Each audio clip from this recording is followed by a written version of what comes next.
Before we throw it open to some questions, I'd like to kind of conclude this part of the presentation with the question of what is next. I mean, once you get the paper products out in the marketplace and somebody's written you this $50 million check, what's going to keep Lon excited and the adrenaline pumping for the next deal? By the way, from your mouth to God's ears. Right.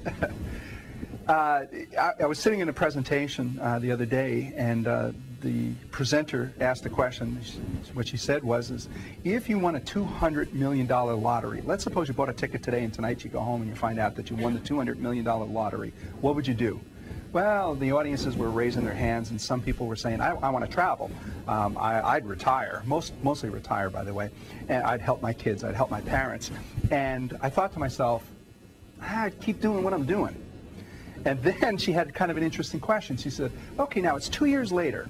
You've helped your parents, you've helped your kids, you've traveled until you're nauseous, you've retired, you've played all the golf that you can. Now what are you going to do with your time? That was the most important question. And you hear people, they were dumbfounded. They didn't know what to answer. And of course, I answered again. I pretty much do what I'm doing exactly right now because I love it.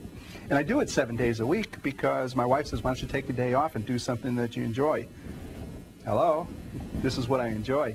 Yeah. So to answer your question specifically, there's probably going to be a couple-year consulting contract where I go into the company that acquires the technology. It's general that they ask you to come in and at least kind of get it up and running and improve the technology. So for at least the next couple of years, probably I'll be tied up full-time with this.